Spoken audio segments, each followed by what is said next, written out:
Cheers. Okay, so I'm feeling pretty jazzed. I am definitely en fleur with regards to what I'm sharing, pardon me.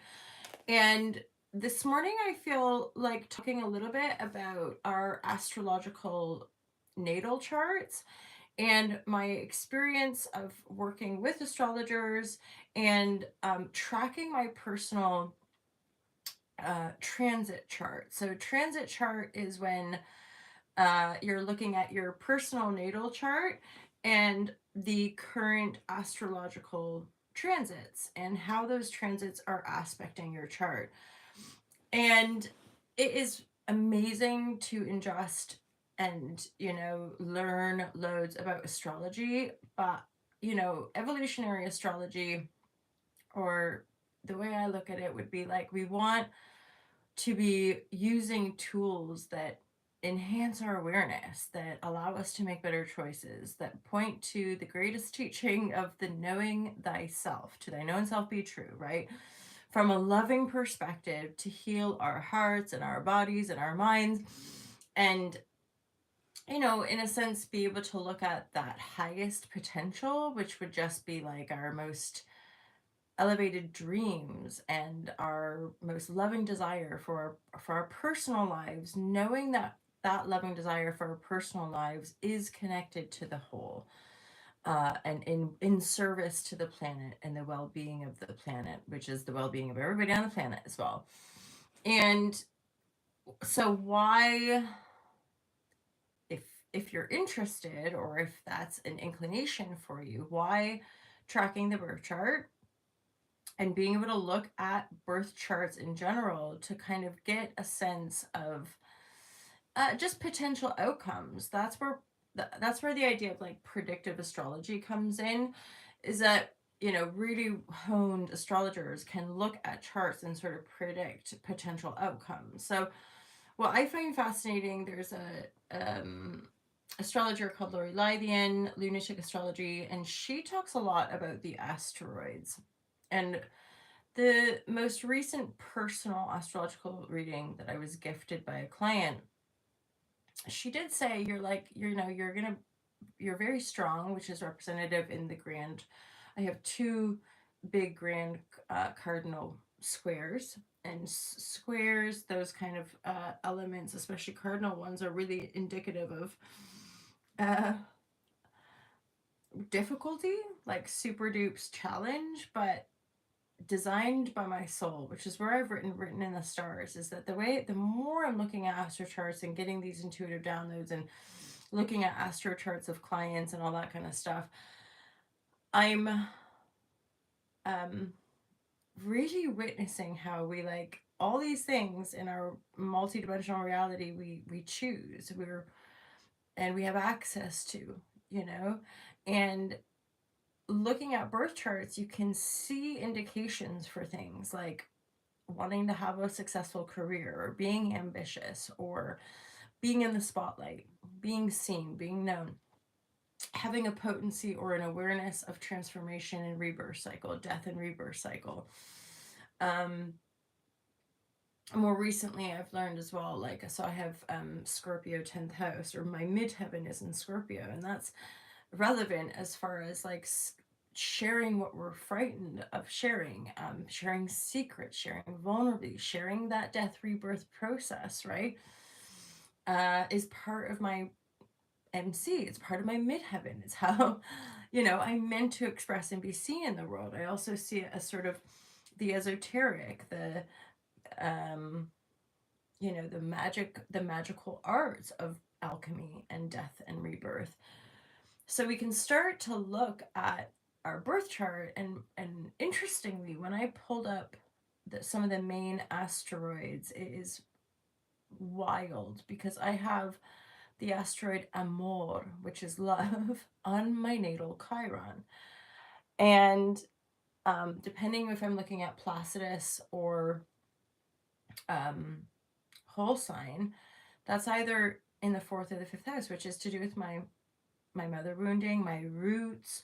And Chiron's been a big trigger, like my wounding around having roots and having a home and belonging anywhere, and being worthy enough to belong anywhere has unconsciously been a big driving force of like looking and traveling and trying to find that home until that great instability happened, and it was like guided back to the heart of Earth, which is England, right? And for me specifically, the Southwest. And that's where you can pull in things like astrocartography, or if you have the privilege to go and do a bit of traveling, you can often feel, right? And that's happening more and more. I'm meeting more people of different generations choosing to live in different parts of the world, be it Peru, be it Morocco, be it wherever it might be. There's less fear and more intuitive drive via that call, via that kind of intuitive call of um, landing home on the earth in service to earth, to humanity, etc. And I'm just sharing that with you. You know, if you're interested, as far as really looking at your birth chart and trusting your own like intuitive connection to that chart as you learn, um, tracking the cycles. So again, as I said, you're tracking the transit. So again, you're looking at you're looking at your personal natal chart. I'll just pull mine up as an example. So you're looking at a natal chart, and then what you're going to be looking at, I went live in the evening because I felt a little bit sad. I wanted to share. It was just so beautiful. And it reminds me to reflect to you guys how grateful I am for this community and the recent, I guess, my trip to Morocco, and then definitely right around the new moon in Aquarius at the end of January. That was like supercharged. I remember there was a storm, it was windy, I was feeling like irritable. I had some business stuff happen that was a bit shocking behind the scenes. And yeah, it was just a kind of a wild time. And then the denouement was feeling like a lot of this sort of, I can't even quite describe it. I endeavored to describe it to a few close friends, but like I'm lost for words. It was like dark. I've had it once before. I had it many years ago. Um, and back I think in 2022, it would have been actually around the time that I got these tattoos, and I remember being at kind of a private festival party. It wasn't a huge festival, but for me, because I don't socialize or party at all, like it was still, you know, a good a good fate or whatever. And but that, especially on the first night, I just remember this really like almost like a dark energy. And then it was similar, if not the same, like when I was in Morocco, I was listening to some music. I think I was on the balcony. It was nighttime. It's like this cosmic void um, that, you know, depending on one's interpretation, could possibly be a bit frightening. But of course, I just held it and was endeavoring to be present with it. And it lingered for a good 2 to 3 days. And then we had the recent full moon in Leo, which has also been supercharged. And um, Leo rules the sun. And so this is a lot about our personal ambition. This is a lot about our own, probably like you could say, the North Node, and the energy of us being able to like be who we are. I remember who we are. Like lion, fire, you know, like there is that energy invoking us to stoke the fire, to stoke the flame, to come alive, to remember who we are, regardless of how much money we got, regardless of our relationship status, regardless of who we think loves us or who doesn't. You know, it's like our ability to shine and be who we are is truly, and in a very potent way, helping to enliven and awaken the collective, or certainly enliven our own personal path forward, right? So here we are, if you can see that. So that's a transit chart. I personally like to use Astro Seek, and it's actually astro-seek.com. So AstroSeek, you can see my ring light. How can I line it up with the chart? And like right in the middle, those lines that you see crisscrossing around the screen, that's the aspect. So it's a quincunx or a trine.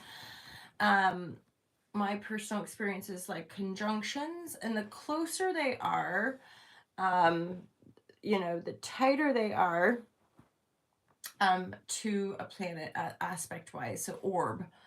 So often different astrologers use different things, and again, it's totally our call with regards to the intuitive representation or intuitive, yeah, like how we're interpreting it intuitively, um, is very unique to each and every one of us. Hence why I'm at a point where I'm just simply encouraging, if you're into astro, if it inspires you. I remember years ago with the Fearless, or rather the live share crew, we actually had a few calls. I remember Zoom calls, at least one, if not a couple, where one of the crew members, Ellen it was, I think, led a session around looking at birth charts and like what she's learning. And I was at that point watching a lot of astro, but I wasn't necessarily tracking it the way I'm tracking it now, as far as like I'm looking at my birth chart almost on the daily, like looking at what's going on and people I love, people closest to me a lot. Like my sister, recently it was her birthday and I gave her a little reading. I'm getting to that point where most of my clients, like I do like regular yoga with clients, and then part of their package is that I do tarot readings as well. So they'll request, upon their request, I'll do a little tarot reading for them. And then increasingly what's happening is that my clients are asking me to look at their charts because I've shared that interest. I'm nerding out on it.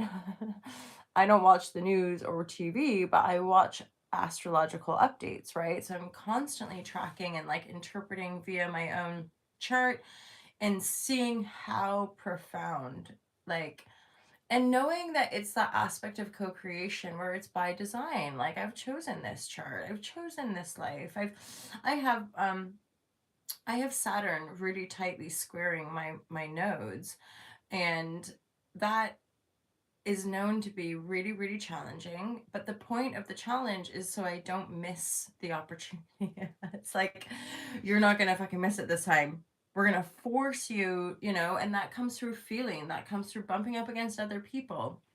What I'm noticing so part of the intensity of the recent Leo full moon is that it is really tightly squaring where Uranus is transiting, which is why on a collective level we're having such profound shakeups around our economy. Earth energy is Taurus, right? Taurus, Uranus is like electronic and like higher stuff, but it's like it's digging it up, it's earthquake, it's economy rattles, right? Like it's not having stability in that fixed earth energy. But that is what's kind of shaking it all up for us to then go into the, pardon me, um Uranus in Gemini, which is to me part of the mass great awakening, where we're going to be shaken up in the aspect of mind, right? We're going to be able to see the duality and see all of those refractions or reflections. And then Uranus will be trining Pluto in Aquarius. And this is where, and then Saturn moving into Aries and Neptune moving into Aries is really gonna like one awaken, but it's going to be quite like the frequencies are really going to ramp up and shift. And this is, I was speaking to a client yesterday about, oh my god, what's going to happen. It's like we're being prepared, we've been being prepared, right? And as much as, like, when was there not wars and fear and all that kind of stuff being propagated in the media? It's just that it's filtering through all social medias. We're aware of AI, we're aware of data breaches and essentially like our data being stolen and used in whatever way they're being used. And yet we're gonna also see the rising up of the people. We'll see more and more people rising up to stand down against fearful of a dictatorship. We're well and truly in this spiritual awakening phase as Neptune is coming to the end of its Pisces transit. And that's been stimulating a deeper desire for connectivity and spirituality, but it's also cleansing the old paradigm of this idea that we have to seek permission from higher order, or that we have to go through a priest or go through a holy man to find God, right? This Neptunian energy is dissolving the illusions. And then especially with that Saturn catching up with it, Saturn now is saying, okay, let's make this real. Let's make this grounded and practical so that when it's being reborn, because Aries is the first sign of the zodiac, right? It's the start off, it's the light, it's the initiation. So Neptune moving into Aries is really birthing a new consciousness, right? And then it follows up with Saturn, which is doing the hard work to make it real, which is where I was talking a bit yesterday about building the new. We're being prepared to be grounded enough to pioneer this new way, this new order, because quickly and increasingly we will see these collapsing paradigms that are just, I have utmost love and compassion because I'm aware, like, um the repetitive cycle, the kind of the seeing old things being repeated. For example, the download I'm getting is like hunting and killing. We call them, like, say, the witches or the burning of the witches, etc. But really, what we want to expand that to think, it wasn't the idea of witches. That was what they were demonized and called to justify the killing. But really, in modern times, what you would call these witches were the healers, and maybe the philosophers and the bright thinkers and the people that knew the truth and the freedom from within self. And they, because there was a sense of wanting to control, it's like, okay, let's go wipe all these people out in the crusades so that we can have control.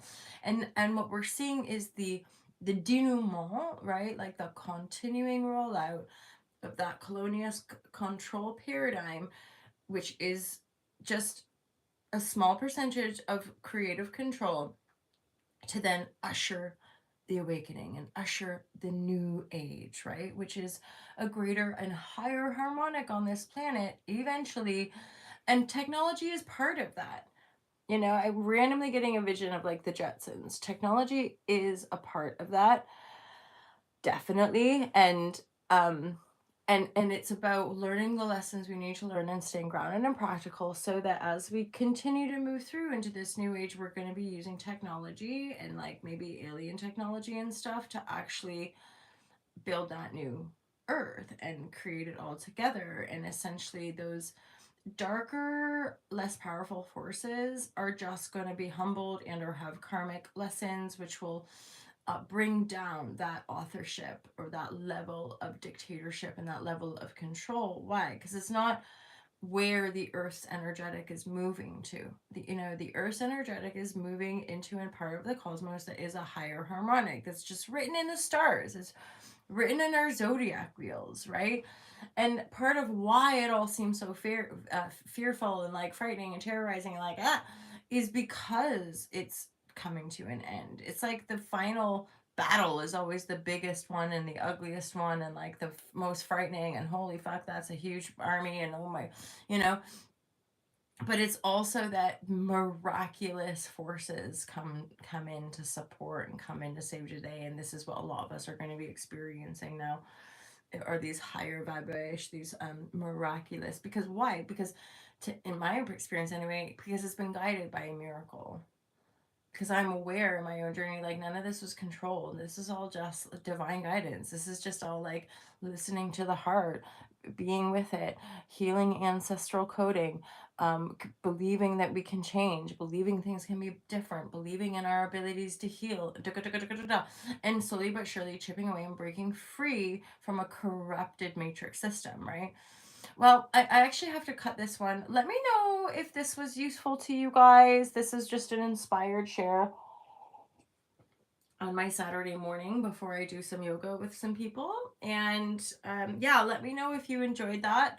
Maybe I'll do or just continue to do a little series about looking at our birth chart and using it as a biofeedback to just know thyself a little bit more and maybe suss out a little bit of predictive stuff like what could be coming for us, how could this shape us. And I'm just regardless like loving learning, and I appreciate being able to share with you guys. Have a wonderful day, my patrons. I'll speak to you real soon. Take care.